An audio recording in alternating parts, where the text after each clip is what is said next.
इस वीडियो में बताई गई सारी जानकारी पब्लिक प्लेटफॉर्म पर उपलब्ध है। इसमें ऐसी कोई जानकारी नहीं दी गई है जिससे हमारे सुरक्षा बलों की गोपनीयता भंग होती है। डिफेंस डिटेक्टिव सेना का सम्मान करता है और उन्हीं जानकारियों के आधार पर काम करता है जो सार्वजनिक रूप से मौजूद। जिस देश में रोज खून खराबा हो रहा हो, जिस देश की राजधानी में आम लोगों और आर्मी के बीच भिड़ंत हो जाए, जिस देश के एक हिस्से में सेक्रेटेरियन वायलेंस में 100 से ज्यादा लोग मारे जाएं, जहां हर दिन किसी न किसी बवाल या आतंकी हमले का खतरा मंडराता रहे, वहां क्यों करानी है चैंपियंस ट्रॉफी। नमस्कार दोस्तों, डिफेंस डिटेक्टिव के इस नए एपिसोड में आप सभी का स्वागत है। मैं हूं आलोक।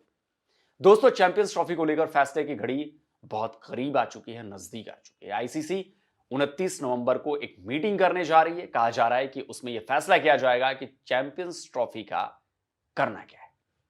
भाई, भारत ने तो साफ कर दिया है कि उसकी टीम पाकिस्तान नहीं जाएगी, लेकिन पाकिस्तान की बंदर घुड़की जा रही है। भाई, इधर भारत के बाद श्रीलंका ने एक ऐसा कदम उठा लिया है जिससे पाकिस्तान की रही सही जो उम्मीद थी चैंपियंस ट्रॉफी के लिए, उसको भी डुबो दिया है।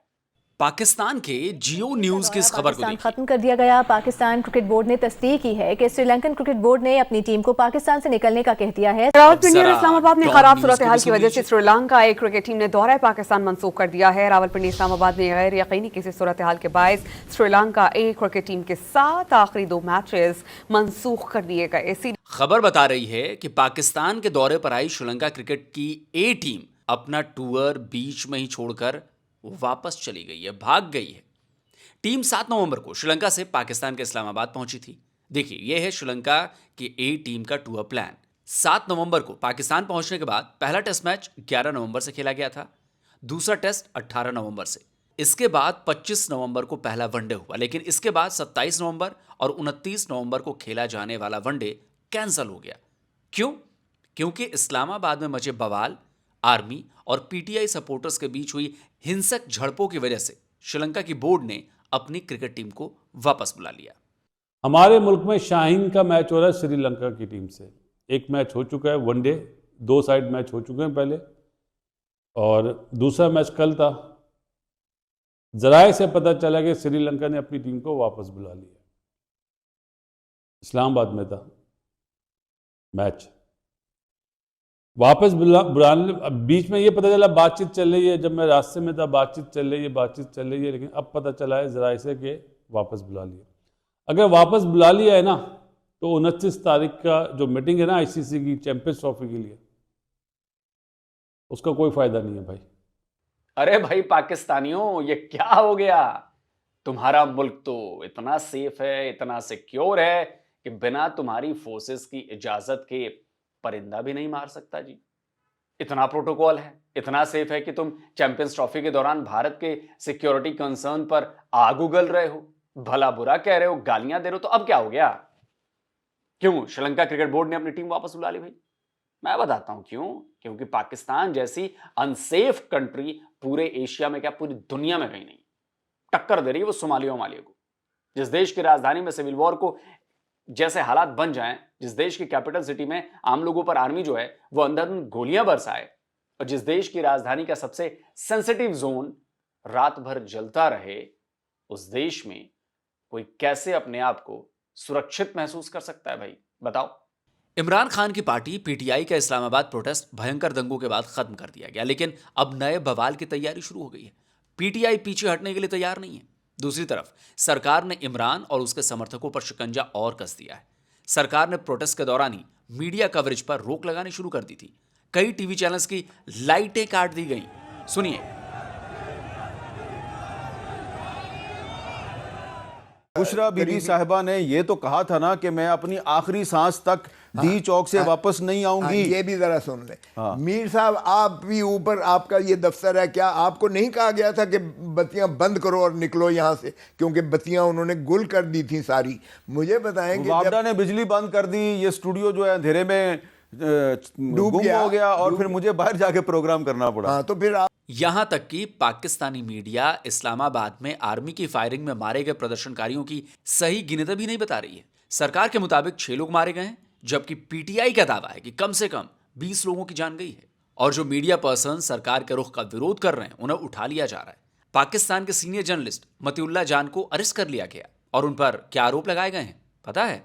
इस्लामाबाद पुलिस का कहना है कि चेकपोस्ट पर मतीउल्लाह जान ने गाड़ी नहीं रोकी और एक पुलिस वाले को कुचलने की कोशिश की। इसके बाद उन्होंने एक पुलिस वाले की पिस्तौल छीनकर उसे गोली मारने की धमकी दी। मतीउल्लाह जान को एंटी टेररिज्म कोर्ट में पेश किया जा रहा है। आप सोच सकते हैं कि पाकिस्तान में क्या हो रहा है, पाकिस्तान के हालात कैसे हैं, और इतने बवाल के बाद भी पीटीआई पाकिस्तानी सरकार और पाकिस्तानी आर्मी के खिलाफ फिर से आंदोलन करने की बात कर रही है। दूसरी तरफ पाकिस्तान के खुर्रम में एक अलग ही खूनी खेल खेला जा रहा है। खैबर पख्तूनख्वा के खुर्रम में शिया सुन्नी के बीच चल रहे फसाद में एक हफ्ते में 107 लोग मारे जा चुके हैं। और सबसे गजब की बात यह कि इस नरसंहार की, इस खूनी खेल की किसी को परवाह नहीं है, ना इस्लामाबाद में बैठी शहबाज सरकार को और ना ही खैबर पख्तूनख्वा की अली अमीन गंडापुर की गवर्नमेंट को।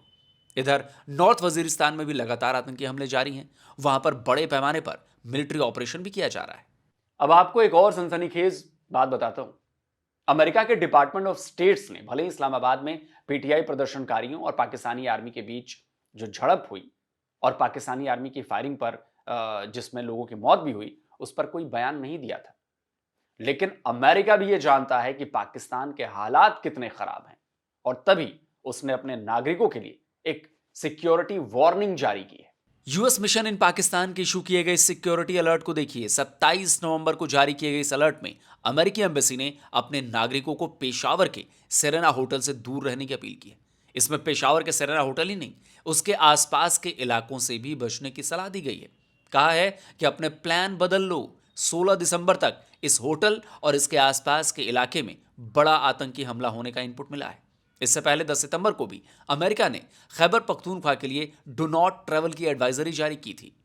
तो भैया, जब इतना बड़ा सिक्योरिटी थ्रेट है, इतनी बड़ी अनस्टेबिलिटी है, तो फिर क्यों दूसरे देश के खिलाड़ियों को अपने यहां बुला रहे हो? क्यों उनकी जान खतरे में डाल रहे हो यार? यही वजह है कि श्रीलंका क्रिकेट बोर्ड ने वक्त रहते सही फैसला किया और अपने खिलाड़ियों को वापस बुलवा लिया। लेकिन पाकिस्तानी गवर्नमेंट और पाकिस्तान के सो कॉल्ड क्रिकेट एक्सपर्ट से अभी भी चैंपियंस ट्रॉफी को लेकर वो इतने सेंटिमेंटल हैं कि बस पूछिए मत। बीती रात पीसीबी के चेयरमैन और पाकिस्तान के इंटीरियर मिनिस्टर मोहसिन नकवी लाहौर के गद्दाफी स्टेडियम पहुंचे थे। स्टेडियम को चैंपियंस ट्रॉफी के लिए नया बनाया जा रहा है, तो नकवी साहब कामकाज का जायजा लेने पहुंचे थे। अब यहां उन्होंने एक प्रेस कॉन्फ्रेंस भी कर ली और वही पुराना राग अपना शुरू कर दिया।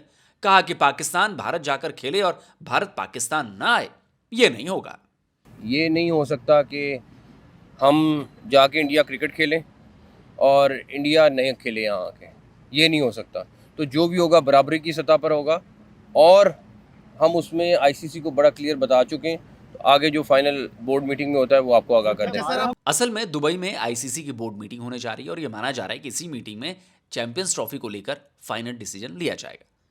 टूर्नामेंट पाकिस्तान में होगा या नहीं होगा, तो हाइब्रिड मॉडल में होगा या नहीं, भारत खेलेगा या नहीं खेलेगा, तो पाकिस्तान जाएगा या नहीं। हालांकि पाकिस्तान का दावा है कि वो हाइब्रिड मॉडल के लिए तैयार नहीं है, लेकिन अब इसमें कई और बातें भी सामने आने लगी हैं। बताया यह जा रहा है कि आईसीसी ने पाकिस्तान को होस्टिंग राइट्स के लिए और पैसे देने का ऑफर किया है और इस बारे में कल पत्रकारों ने मोहसिन नकवी से सवाल भी किए थे, लेकिन नकवी साहब ने उन सवालों का सीधा सीधा जवाब नहीं दिया था। किए जा रहे हैं कि शायद आईसीसी ने पीसीबी को ऑफर किए पैसों की कि आप हाइब्रिड मॉडल मान जाए और हम मजीद पैसे आपको दे देंगे। तो पीसीबी का इसके हवाले से सॉलिड स्टांस क्या है और क्या बैकडोर डिप्लोमेसी भी हमारी जारी है इस हवाले से? क्योंकि अगर वोटिंग की बात आती है तो वहाँ पर हम कहाँ पर स्टैंड कर रहे हैं? देखें, इसलिए मैंने कहा कि सारी सिचुएशन देख के और बेस्ट चीज़ लेके निकलेंगे इंशाल्लाह। ये मेरा आपसे वादा है कि हम वो कोई ऐसी, और मैंने डेफिनेटली गवर्नमेंट को अभी हमने अपडेट करनी है, चीज़ें कुछ की हैं कुछ करनी है। हम कोई ऐसी चीज़ नहीं करेंगे कि खाली बस पैसों की बुनियाद पे बिक जाएं कि ये कर लें, ऐसी चीज़ कोई नहीं होगी, ना होनी है। अब इसमें एक और बात भी सामने आ रही है कि आईसीसी की बोर्ड मीटिंग में सभी बोर्ड मेंबर्स चैंपियंस ट्रॉफी को लेकर वोट करेंगे कि टूर्नामेंट कहां होगा और किस मोड में होगा। अब इस पर पाकिस्तानी स्पोर्ट्स यूट्यूबर अपना माथा पीट रहे हैं। इस दफा कोई क्रिकेट नहीं हो रही पाकिस्तान इंडिया की। 29 नवंबर को आईसीसी ने एक मीटिंग कॉल की है जिसमें वोटिंग की जाएगी। अब ये जो इतना लंबा एक गैप आया है जिसमें कोई आवाज नहीं आ रही थी आईसीसी की तरफ से, बीसीसीआई की तरफ से वर्किंग की होगी जेशा ने अंडर द टेबल तमाम लोगों को मनाने की कि जी हम आपको ये बेनिफिट दे देंगे, हम आपको ये बेनिफिट दे देंगे, बस पाकिस्तान के अगेंस्ट वोटिंग होनी चाहिए। ये सारी वर्किंग कर ली गई है और 29 नवंबर को यानी एक दिन पहले 1 दिसंबर को जेशा ने आईसीसी चेयरमैनशिप की कुर्सी संभाल लेनी है और वो सारा गंद पिछली आईसीसी पे डालेंगे कि जी वो एक दिन पहले उन्होंने ही डिसीजन ले लिया था, मेरा इसमें कोई लेना देना नहीं है।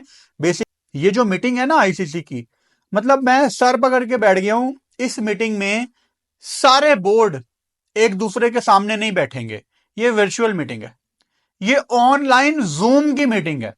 और क्या सारी दुनिया में कोरोना आ गया है, कोई स्मोग आ गई है?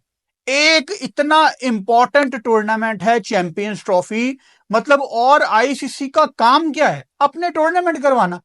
उनका इतना इंपॉर्टेंट टूर्नामेंट इस टाइम लाइन पे लगा हुआ है और वो ऑनलाइन मीटिंग कर रहे हैं।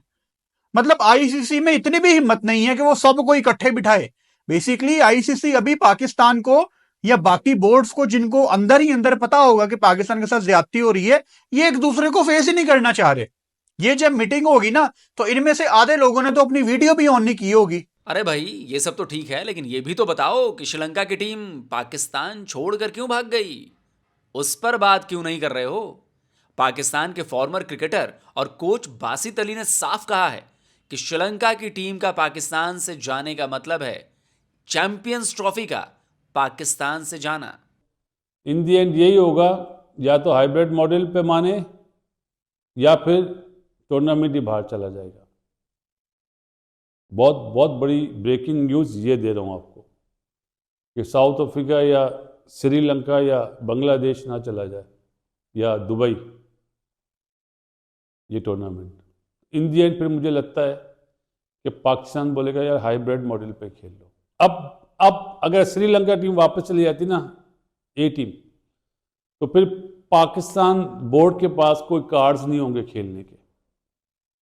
क्यों? कि एक तो श्रीलंकन टीम वापस चली गई और दूसरा जो इस्लामाबाद में इस वक्त टेंशन है, जो सिचुएशन है, इतनी अच्छी खबर नहीं है जी। मैं आपको सीरियसली 29 की मीटिंग का आप लोग इंतज़ार करें, मैं तो इंतज़ार नहीं करता। अब अगर श्रीलंका टीम वापस जा रही है तो श्रीलंका की टीम ने इस्लामाबाद से अपना बोरिया बिस्तर समेट लिया है और कहीं आईसीसी की मीटिंग में यह ना हो जाए कि चैंपियंस ट्रॉफी को लेकर पाकिस्तान का बोरिया बिस्तर भी गुल कर दिया जाए। तो बात ही क्या है? असल में बात यह है कि पाकिस्तान का दावा बहुत कमजोर है। भले ही वो भारत पर मनमानी के आरोप लगाते हैं या लगा रहा है, आईसीसी में दखल के आरोप भी लगा रहा है, लेकिन वो खुद भी जानता है कि जब बात सिक्योरिटी की आती है तो वो कमजोर पड़ जाता है। एक पॉलिटिकल प्रोटेस्ट ने पाकिस्तान की राजधानी को 2 दिनों तक बंधक बना लिया था। आतंकवादी हमले और सेक्रेटेरियन वायलेंस का भी हमेशा खतरा बना हुआ रहता है। अमेरिका ने भी अपने नागरिकों के लिए सिक्योरिटी का जो है अलर्ट जारी कर दिया है। तो सिक्योरिटी का इशू पाकिस्तान की दुखती रग है, जिसे भारत ने बड़ी ही बेरहमी से दबाया हुआ है। अब देखना यह है कि आईसीसी में बोर्ड मेंबर्स इस पर क्या फैसला लेते हैं। तो दोस्तों, आपको ये वीडियो कैसा लगा कमेंट करके जरूर बताइए और साथ ही इस वीडियो को ज्यादा से ज्यादा लाइक करिए, ज्यादा से ज्यादा शेयर करिए। और जिन दोस्तों ने अभी तक चैनल को हमारे सब्सक्राइब नहीं किया है तो भाई आपसे अनुरोध है, आग्रह है, चैनल को सब्सक्राइब करिए, बिल्कुल फ्री है, इसके कोई पैसे नहीं लगते। और साथ में बेल आइकन जरूर प्रेस करिएगा, वरना यहां से जो वीडियो अपलोड किए जाएंगे उसकी कोई जानकारी आप तक नहीं पहुंचेगी अगर आपने बेल आइकन प्रेस नहीं किया तो जल्दी मिलता हूं एक और नए वीडियो के साथ। नमस्कार, जय हिंद। तो अगर आप चाहते हैं मुझसे बात करना, मुझसे कोई सवाल पूछना, तो फैन कॉल पर आप मुझसे कनेक्ट हो सकते हैं। फैन कॉल में ये सुविधा है कि आप अपने हिसाब से वहां पर जाकर टाइम स्लॉट बुक कर सकते हैं कि आपको फलाने दिन मुझसे बात करनी है, फलाने टाइम पे मुझसे बात करनी है। लेकिन ये भी बता दूं कि ये पेड सर्विस है,